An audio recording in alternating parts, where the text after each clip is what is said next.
Hello guys, কেমন আছেন সবাই? আজকের এই লেসনটিতে আমরা দেখব হচ্ছে ইমেজ।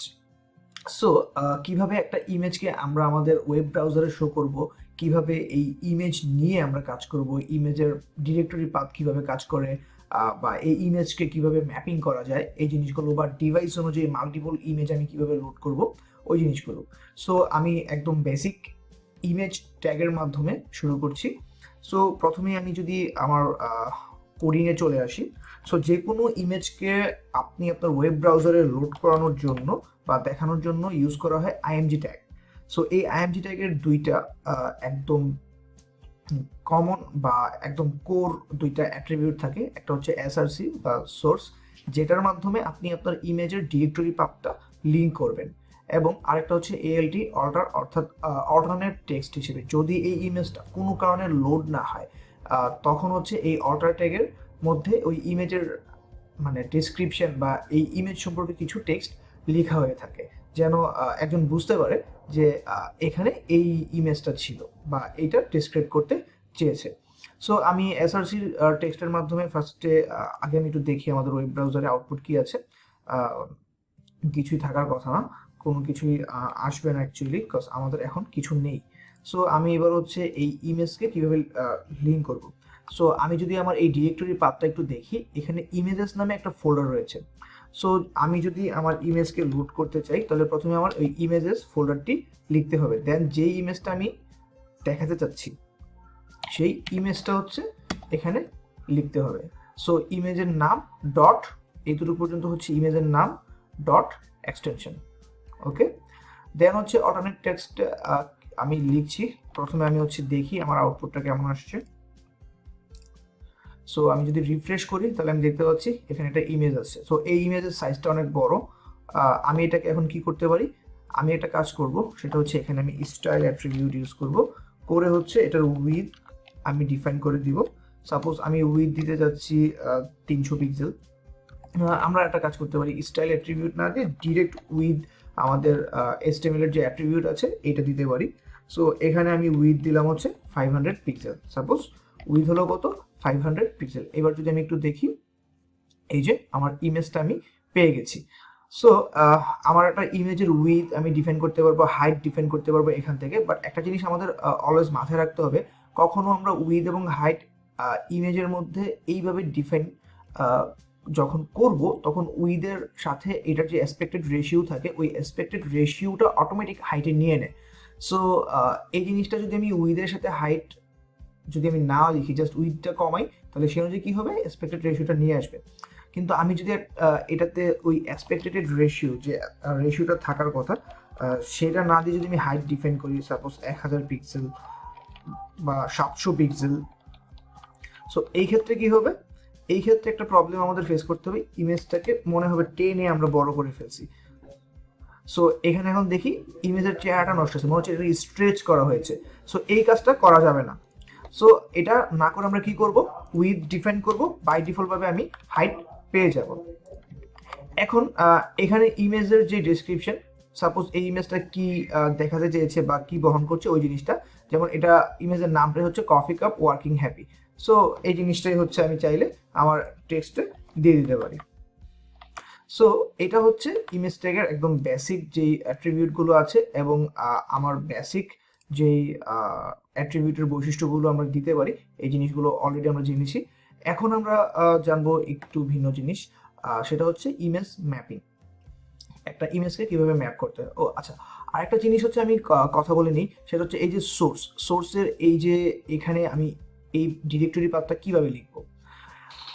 আমি যদি আমার এই সবগুলো ফাইলকে দেখি, তাহলে এই সবগুলো ফাইল, বা আমি যদি এটার যে ফোল্ডারে আছে এই ফোল্ডারটা একটু দেখি, যে আমার সবগুলো ফাইল হচ্ছে এই ফোল্ডারে আছে। এই ফোল্ডারটা কোথায় আছে, এই ফোল্ডারটার এই যে নাম। সো এই ফোল্ডারে আমি যখন যাচ্ছি, এই সবগুলো ফাইল কি এই ফোল্ডারে আছে। সো এই ফোল্ডারটার মধ্যে যতগুলো ফাইল আছে একটা আর একটার সিবলিং। ওকে, সো এটা যদি প্যারেন্ট ফোল্ডার হয়, এর মধ্যে কি এই প্রত্যেকটা হচ্ছে কি একটা আর একটার সিবলিং। সো এখন আমার সাপোজ ইমেজ ফাইলটা এখানে আছে, আমি লোড করতে চাচ্ছি এই ইমেজেস ফোল্ডারের ভিতরের একটা ইমেজ। সো তখন কি লিখতে হবে, তখন লিখতে হবে ইমেজেস, আমার এই ফোল্ডারের নাম, দেন স্ল্যাশ, দেন হচ্ছে আমার ওই ফাইলের নাম। কিন্তু যদি আমার এই ফাইলটা সাপোজ এখানে না থেকে এখানে থাকতো, তখন কি করা লাগতো?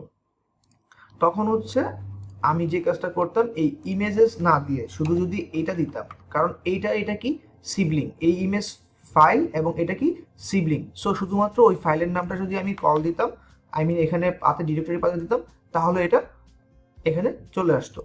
কিন্তু যদি এই ইমেজটা এখানে না থাকতো, যদি এই ইমেজটা এখানে না থাকে, কিন্তু আমি যদি এইভাবে ডিরেক্টরি পাথটা লিখি, এই ফোল্ডারে কিন্তু আমার ইমেজটা নাই, ইমেজেস ফোল্ডারে, এখন আমি এটা ডিলিট করে দিছি, সো এখন নাই। এখন সে কি দেখাচ্ছে? সে অল্টারনেট টেক্সটটা দেখাচ্ছে।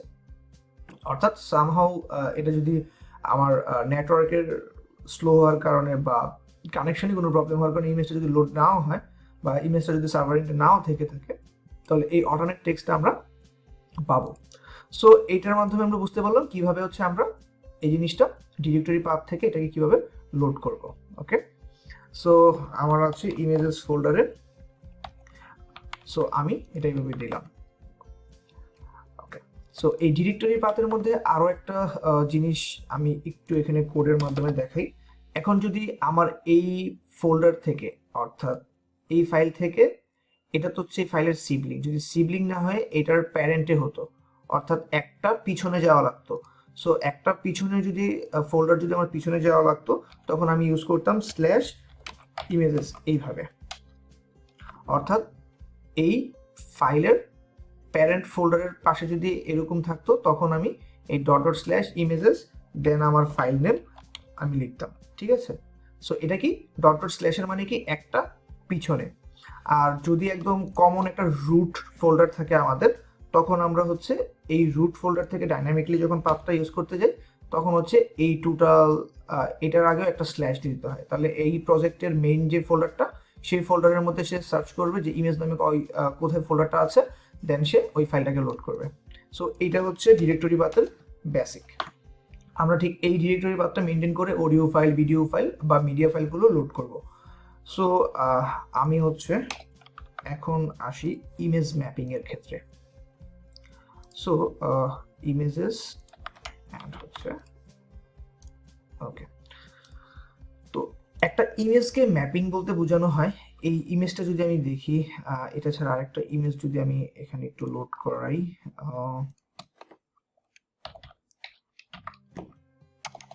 এই কন্ট্রোল স্পেস দিলে আমি দেখতে পারবো এই যে কোর্স পোস্টার। সো এইটা আমি একটু দেখি, কোর্স ব্যানার লিখলাম, কোর্স ব্যানার বা কোর্স পোস্টার। সো আমার এই ইমেজটা এখানে আসছে। এখন আমি একটু যদি দেখি যে এখানে আমার মাউসটা যদি আমরা একটু খেয়াল করি, আমি একটু জুমিং করি, হ্যাঁ একটু জুমিং করলে এই যে এখানে যদি আমি মাউসটা দেখি, অ্যাকচুয়ালি আমার উইথটা আমি আর লাগবে না, উইথটা না দিয়ে আমি জুমিং লেভেল 0ই রাখি। ওকে, একটু রিলোড দিই। ওকে, সো এই যে ইমেজের এই লাইনটা এখন এখানে কিন্তু কোথাও ক্লিকেবল না। সো আমি যদি চাই এই ইমেজের এই যে আমার এখানে যে সার্কেলটা আছে, এখানে ক্লিক করলে এটা আমার ফোল্ডারে চলে যাবে, আমার প্রোফাইলে চলে যাবে। এবং এখানে যখন আমি ক্লিক করব এই ওয়েব ডিজাইন নামের মধ্যে, এটা কোথায় নিয়ে যাবে? আমার এটার কোর্সের লিঙ্কে নিয়ে যাবে। সো আমি একটা ইমেজের মধ্যে কি করছি? ম্যাপিং করছি, এতটুকু এরিয়াকে একটা ম্যাপিং করে একটা লিঙ্ক দিতে যাচ্ছি, এবং এতটুকু এরিয়াকে ম্যাপিং করে আরেকটা লিঙ্ক দিতে যাচ্ছি। ওকে, সো এই কাজটা আমরা কিভাবে করব?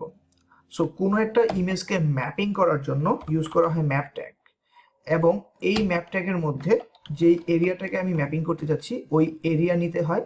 দেন এটার সাথে শেপ যেই অ্যাট্রিবিউট আছে, এটাতে হচ্ছে আমার ওই ম্যাপিংয়ের এরিয়াটা কি শেপের হবে, রেক্ট্যাঙ্গেল হবে না সার্কেল হবে না পলিগোনাল হবে, এই জিনিসটা আমি শেপে ডিফাইন করবো এই শেপের মধ্যে। অ্যান্ড কোঅর্ডিনেটসের মধ্যে যেটা ডিফাইন করব, এটা হচ্ছে কোন কোঅর্ডিনেটগুলো থেকে ইমেজ শুরু হয়েছে এবং কোন কোঅর্ডিনেট পর্যন্ত এটা আমি নিব। অ্যান্ড এই অল্টার টেক্সট আমি কি লিখতে চাই সেই জিনিসটা, HREF হচ্ছে আমি যেই লিঙ্কটাতে পাঠাতে চাই সেটা। সো আমি এক্সাম্পল হিসেবে এখন দেখি। আরেকটা জিনিস হচ্ছে এই ম্যাপের নেম, আমার যেই ম্যাপটা হচ্ছে আমি ইউজ করতে চাই, অর্থাৎ এই ইমেজটার মধ্যে আমি ম্যাপ ইউজ করতে চাই, তাহলে ইউজ ম্যাপ অ্যাট্রিবিউট আমি ইউজ করব কেন? এই ম্যাপটার সাথে কানেক্ট করার জন্য। সো এখানে আমি নাম দিলাম ইউজ ম্যাপের নাম দিলাম হচ্ছে সাপোজ আমার এটার নাম হচ্ছে কোর্স ম্যাপ, আমি নাম দিলাম কোর্স ম্যাপ, এবং এখানে এই যে নামটা আমি দিয়েছি এটাই হবে আমার এই ম্যাপের নাম। অর্থাৎ এই ইউজ ম্যাপের মাধ্যমে আমি আইডেন্টিফাই করব আমি কোন ম্যাপটাকে কানেক্ট করতে চাই, এবং এখানে লেখার নিয়ম হচ্ছে ইউজ ম্যাপে একটা হ্যাশ দিতে হবে, এই হ্যাশ দিয়ে দেন হচ্ছে এই ম্যাপের নাম। ওকে, সো আমি ম্যাপ কানেক্ট করছি ইমেজের সাথে, এবং আমার এই যে এরিয়া বা শেপটা রয়েছে এই শেপে এবার আমি দিলাম হচ্ছে সাপোজ আমার রেক্ট্যাঙ্গেল শেপ চাচ্ছি, সো এটার জন্য লিখতে হয় রেক্ট, আর ই সিটি, রেক্ট্যাঙ্গেল শেপ। ওকে, এখন এই শেপটা আমি কিভাবে নিব, আমাদের যে মাইক্রোসফট উইন্ডোজে যেই পেইন্ট টুল আছে এই পেইন্ট টুলে যদি আমি ইমেজটা ওপেন করি তাহলে হচ্ছে আমি এই জায়গায় দেখতে পাচ্ছি আমার ইমেজটা। এখন আমি চাচ্ছি যে এই ওয়েব ডিজাইন পার্টটা, রাইট? সো আমি এই জায়গাতে যদি আমার মাউসটা নেই, আচ্ছা তার আগে এই রুলারটা বাই ডিফল্ট থাকে না, এই ভিউতে গিয়ে এই রুলার এবং গ্রিড লাইন এটা যদি আমরা ক্লিক করে দিই তাহলে আমরা এই ভিউটা দেখতে পারবো। সো প্রথমে আসি, আমি এই কর্নার থেকে এই পয়েন্টটা ধরলাম, নিচে দেখা যাচ্ছে এই যেটার পয়েন্টটা দেখা যায় নিচে, নিচে এই যে একদম এখানে পয়েন্টটা দেখা যাবে, একটু খেয়াল করি আমরা,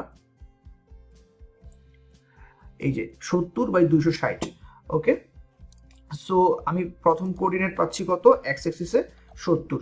এই জিনিসটা কি, আমার এই এখান থেকে এখান পর্যন্ত কতটুক, 70, এবং এই টপ থেকে এই পর্যন্ত কতটুক, ওই জিনিসটা। সো প্রথম এই পয়েন্টে আমি এই দুইটা ভ্যালু পাচ্ছি, এবং আমি নিব হচ্ছে এই পয়েন্টের এই ভ্যালুটা, অর্থাৎ এই দুটো ভ্যালু যদি নেই তাহলে আমি এই শেপটাকে কি পাচ্ছি, একটা রেক্টেঙ্গেল শেপ পাচ্ছি। আচ্ছা, সো এখানে আমি যেটা পাইলাম এটা হচ্ছে 70। ওকে, আরেকটা জিনিস হচ্ছে আমি নিব, টোটাল আমার রেক্টেঙ্গেলের 4টা পয়েন্ট, 1 2 3 4। সো এই কর্নারে হচ্ছে 70, এবং এই টপ থেকে কত, 260, তাহলে এখানেও তো টপ থেকে 260, রাইট? ওকে, সো এখানে 70 আমি পেয়েছি, এবং উপর থেকে আমি যেটা পাইছি এটা হচ্ছে 260। সো থার্ড পয়েন্টে এখানের যে দুইটা পয়েন্ট, এই দুইটা পয়েন্ট কত হবে, এই দুইটা জিনিস আমি এখন ডিফাইন করব। এইখানের দুইটা পয়েন্ট আর এখানের দুইটা পয়েন্ট, এই দুইটা পয়েন্টের মাধ্যমে আমি কিন্তু এই লেফট এবং টপ পাচ্ছি, এবং এই টপ এবং এইখানের এই লেফট থেকে ভ্যালু পাচ্ছি। সো এই দুইটা নেওয়া মানে হচ্ছে টোটাল এই জিনিসটারে আমি এই টোটাল 4টা পয়েন্টের ভিতরে নিয়ে আসতে পারবো। সো আমি হচ্ছে এটা নিলাম, আমি এখন পেন টুলে এই পয়েন্টটা যদি ধরি, এই পয়েন্টের ভ্যালু হচ্ছে এক্স 480, ওয়াই হচ্ছে 311, ঠিক আছে? সো এক্স হচ্ছে 480, ওয়াই হচ্ছে 311। সো আমি 4টা ভ্যালু পেয়ে গেছি। আমি এবার দেখি আমার আউটপুটটা একটু কি আসে, এবং এইটার জন্য আমি লিঙ্কই করতে চাচ্ছি। সাপোজ এটা তো এতটুকু হচ্ছে আমার কোর্সের লিঙ্ক, আমি চাচ্ছি এটা কোর্সে পাঠিয়ে দিতে, আমার যে কোর্সটা এটা পাঠিয়ে দিতে। সো আমি instructory.net-এর যদি কোর্স লিঙ্কে যাই, আমি ফ্রিতে গেলাম, গিয়ে হচ্ছে আমি এই কোর্স লিঙ্কটাতে পাস করে দিই। হ্যাঁ, সো এইটা আমি নিলাম, নিয়ে এই জায়গায় আমি কোর্স লিঙ্কটা পাস করে দিলাম। সো অল্টারনেট টেক্সট হিসেবে আমি দিচ্ছি tips and tricks for web design, suppose এইটা আমি জায়গায় দিলাম অল্টারনেট টেক্সট হিসেবে, ঠিক আছে? সো আমার এরিয়া নেওয়া শেষ, কোঅর্ডিনেট নেওয়া শেষ, এখানে এই HTTPS আমার যেই অ্যাকচুয়ালি যে লিঙ্কটা, এই লিঙ্কটা দেওয়া হলো, এবং অল্টারনেট টেক্সট আমি দিলাম। সো এইবার যদি আমি একটু রিলোড দেই, আমি আমার মাউসটা নিয়ে একটু দেখি, এই যে মাউসটা নিলে এখানে কি হয়ে গেছে, এই যে ক্লিকেবল, এতক্ষণ যেটা ক্লিকেবল ছিল না, এই যে ইমেজের অন্য কোথাও ক্লিকেবল নাই, বাট এই রেক্ট্যাঙ্গেল শেপটা ক্লিকেবল, ঠিক আছে? সো এখন এটাতে ক্লিক করলে কি হবে, ক্লিক করলে আমার ওই লিঙ্কে নিয়ে যাচ্ছে। এখন আসি এই জায়গাতে আর একটা জিনিস আমাদের মাথায় রাখতে হবে, এটা আমি তো হচ্ছে নর্মালি এই পেজেই হচ্ছে নিয়ে যাচ্ছে। আমি যদি টার্গেট ব্ল্যাঙ্ক করে দেই, টার্গেট ব্ল্যাঙ্ক, এটা করে দিলে কি হবে, সে ক্লিক করলে নতুন একটা নিউ ট্যাব নিয়ে সে দেন ওই লিঙ্কে যাবে, ঠিক আছে? ওকে, দেন সিমিলার জিনিসটার আরেকটা জিনিস যদি আমি বলি, এটা হচ্ছে সার্কেল। আমি চাচ্ছি এবার সার্কেল শেপ ধরতে, ওই একটা ইমেজের মধ্যে আরেকটা ম্যাপিং কি সার্কেল। সো সার্কেল কোনটা, এই সার্কেলটা। এবার এইটার হচ্ছে আমি সেন্টার ধরবো, এই সেন্টার হচ্ছে আমার এক্স অ্যাক্সিস 780, ওয়াই অ্যাক্সিস আমি 141 ধরতে পারি। অর্থাৎ 780 141।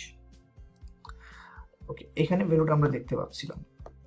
সো কোঅর্ডিনেটে একটা হচ্ছে 780 আর একটা হচ্ছে 141। সো এক্স আর ওয়াই অ্যাক্সিস এটা হচ্ছে আমার সেন্টার ডিফাইন করে, অ্যান্ড আমার আরেকটা জিনিস লাগবে, এটা হচ্ছে রেডিয়াস। আচ্ছা, যদি আমি একটু হিসাব করি, যদি এইটা আমার 780/141 হয়, তাহলে আমি এই কর্নারে আসলে 843, তার মানে হচ্ছে 780, তাহলে আমার 63 পর্যন্ত হচ্ছে ভ্যালু লাগবে, রাইট? 63 হচ্ছে কি আমার রেডিয়াস, আর এটা এক্স, এটা ওয়াই অ্যাক্সিসের ভ্যালু।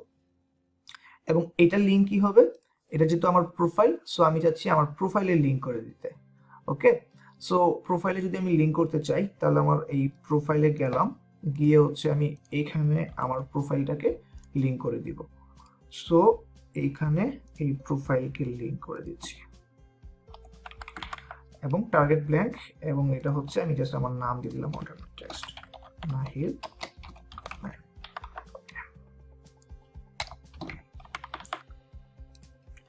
সো এইটা যদি এখন আমি এইটা যদি রিলোড দেই, তাহলে হচ্ছে আমি দেখবো এই যে এইটা আমার এই যে একদম সার্কেল, এটা হচ্ছে আমার কি হয়ে গেছে, লিঙ্ক হয়ে গেছে। এখন আমি যদি এখানে ক্লিক করি, এই যে নতুন ট্যাবে আমার প্রোফাইলে নিয়ে গেছে।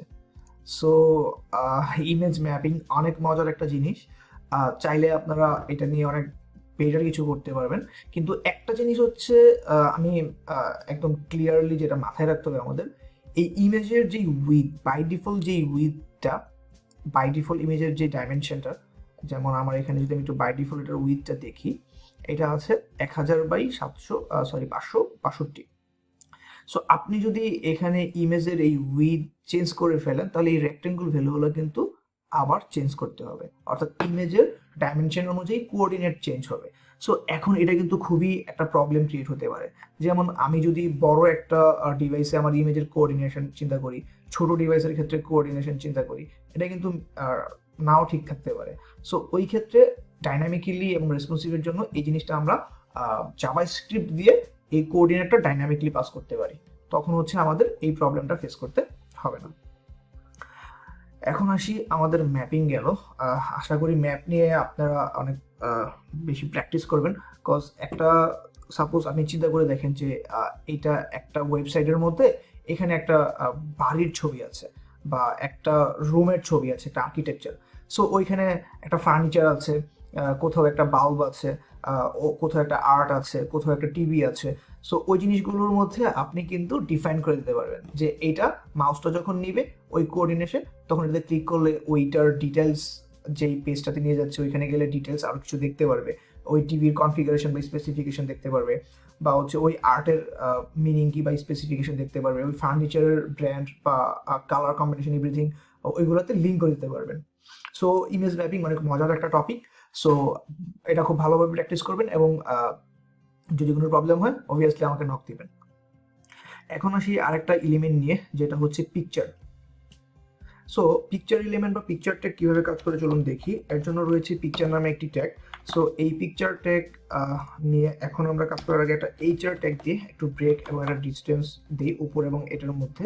সো এই পিকচারের মধ্যে আমরা যখন কোনো কিছু আনবো, এর মেইন যে জিনিসটা রয়েছে সোর্স। সো এই সোর্স ট্যাগের কাছে, এই সোর্স ট্যাগ অ্যাকচুয়ালি যে কোনো আমাদের অডিও বা ভিডিও বা মিডিয়া ফাইলগুলোতে সে হচ্ছে আমাদের যে ফাইলটা দরকার সেটা অ্যাড করে। কিভাবে অ্যাড করে চলুন সেটা দেখি। সো এটার মধ্যে পিকচারের জন্য একটা রয়েছে মিডিয়া অ্যাট্রিবিউট, আরেকটা অ্যাট্রিবিউট রয়েছে এসআরসি সেট। ওকে, সো এই এসআরসি সেট কি করে, এটা দিয়ে হচ্ছে আমি ইমেজটা লোড করতে পারবো। আমার ইমেজটা রয়েছে কি ইমেজেস নামক ফোল্ডারে, সাপোজ আমার এটা হচ্ছে একটা ইমেজ, এবং এই মিডিয়ার মধ্যে আমি লিখতে পারবো আমার কত ডিভাইসের জন্য অ্যাকচুয়ালি দেখাতে চাই। সো আমি ধরলাম মিনিমাম উইথ আমার 1000 পর্যন্ত, অর্থাৎ 1000 থেকে বেশি যে কোনো ডিভাইসের জন্য এই ফাইলটা শো করবে। এবং আরেকটা দিলাম হচ্ছে 650, সাপোজ 650-এর থেকে বড় যে ডিভাইসগুলো আছে এটার জন্য এটা শো করবে। কোনটা, এটা আমি একটু দেখি, যে কোর্স পোস্টার নামে আমার যে ফাইলটা আছে এটা। তাহলে এখানে যদি দুইটার মধ্যে আমি একটু কম্পেয়ার করি, মানে একটু চিন্তা করি, তাহলে কি দেখা যাচ্ছে যে 1000-এর বেশি হলে এটা শো করবে, আর এটা কোন ক্ষেত্রে 650 থেকে যদি বেশি হয় আই মিন 650 থেকে যত বেশি হোক না কেন তখন শো করবে, কিন্তু 650 থেকে 1000 পর্যন্ত যখন আসবে তখন এটা শো করবে। যেহেতু 1000 থেকে বাকি ডিভাইসের জন্য আমি আবার এটা ডিপেন্ড করছি, তখন আবার এটা লোড হবে। অর্থাৎ 650 থেকে 1000-এর আগ পর্যন্ত এই ইমেজটা দেখবো, এবং 1000 থেকে বড় যেই ডিভাইসগুলো যতগুলো আছে তার জন্য হচ্ছে এই ইমেজটা দেখবো। তাহলে বাই ডিফল্ট ভাবে একটা ইমেজ আমার দিয়ে দিতে হবে যদি এর থেকে ছোট ডিভাইসের জন্য হয়। সো আমি আইএমজি ট্যাগ নিলাম এবং এখানে আমি ইমেজেস পাস করি, ইমেজেস স্ল্যাশ ওয়ার্কপ্লেস, এই ইমেজটা আমি দিলাম। ওকে, ওয়ার্কপ্লেস। সো এখন আমি যদি একটু আমার ব্রাউজারটাতে যাই, রিফ্রেশ করি, সো এই যে বড় ডিভাইসের জন্য এই ইমেজটা চলে আসছে। কোনটা? এইটার মধ্যে আমি আমার ইমেজের উইডথটা যদি একটু ফিক্সড করে দিই তাহলেই এটা ঠিক হয়ে যাবে। সো আমি আপাতত আগে একটু দেখি যে ঠিকভাবে পাচ্ছি কিনা। সো 1000-এর বেশি আমি যদি ইমেজ একটু ইন্সপেক্ট এলিমেন্ট করি, এই যে আমি এটার মিনিমাইজ করলাম, এবার একটু ছোট করি, তাহলে আমি ডিভাইসের উইডথটা এই জায়গাতে দেখতে পাচ্ছি। সো 1000 পর্যন্ত আমি দেখতে পাচ্ছি যে লোড নিচ্ছে। যদি আস্তে আস্তে করে আমি 1000-এ আসি, 1000 পর্যন্ত আসলাম, এই যে যখনই 1000-এর নিচে আসতেছি তখন কিন্তু আমার কোর্স ব্যানারের যে ইমেজটা আমি দিয়েছি এটা পাচ্ছে। এখন আমি যদি 650-এর নিচে চলে যাই, 650 পর্যন্ত দেখতে পাচ্ছি আছে, যদি 650-এর নিচে যাই, এই যে তখন হচ্ছে এইটা লোড করছে। সো একটা পিকচার ট্যাগের মাধ্যমে আমি চাইলে মাল্টিপল ইমেজ দিতে পারছি। ওকে, সো ইমেজ দিয়ে লেসনটি এখানে আমি ক্লোজ করছি, আজকের এই পিকচারের যেই টপিকটা ছিল। সো গাইস, আশা করি বুঝতে পারছেন আপনারা যে কিভাবে পিকচার ট্যাগ নিয়ে কাজ করবেন। এবং লাস্ট আমরা যেটা দেখেছি এটা হচ্ছে ম্যাপ।